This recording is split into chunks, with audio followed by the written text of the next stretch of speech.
Dacă tot ce știi despre Egipt este doar vârful nasului Sfinxului, imaginați-vă o lume plină de enigme, un pământ bogat în istorie și învăluit în nenumărate teorii. Scufundă-te cu noi în nisipurile timpului în timp ce dezvăluim trecutul enigmatic al Egiptului.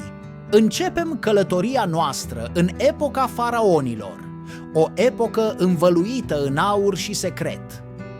Un timp al piramidelor monumentale, hieroglifelor complicate și conducătorilor divini. Abundă teorii despre cum au fost construite aceste minuni arhitecturale și în ce scop. Unii sugerează intervenția divină sau tehnologii avansate pierdute în timp. Controverse izbucnesc în jurul vârstei adevărate a acestor faraoni, unii argumentând timp de secole dincolo de termenele acceptate. Dar pe măsură ce săpăm mai adânc, misterul nu face decât să se îngroașă.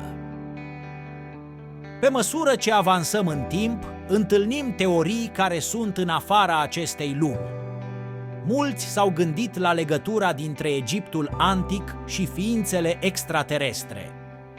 Unele teorii chiar sugerează că piramidele, acele structuri magnifice, nu au fost construite de mini umani, ci prin tehnologie extraterestră cu mult superioară a noastră. Aceste idei, deși sunt speculative, gâdilă imaginația, stârnind întrebări despre locul nostru în univers. Ne uităm la rămășițelii unei civilizații extraterestre antice sau există o explicație mai pământească? Sub suprafață, Egiptul ascunde secrete nevăzute cu ochiul liber.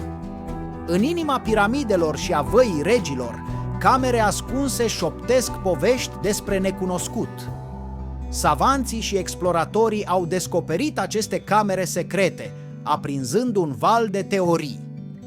Unii cred că dețin comori de o valoare incomensurabilă, în timp ce alții speculează despre cunoștințele ezoterice sau chiar despre portaluri către alte tărâmuri.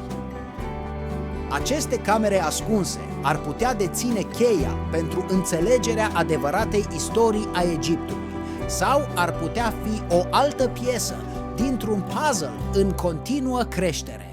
Pe măsură ce călătoria noastră prin misterele Egiptului se încheie, rămân mai multe întrebări decât răspunsuri. Am explorat epoca faraonilor, conexiunea extraterestră și camerele ascunse. Indiferent dacă crezi în istoria convențională sau în teoriile conspirației, unul lucru este sigur: Egiptul va continua să ne fascineze și să ne dea nedumerit pentru generațiile viitoare.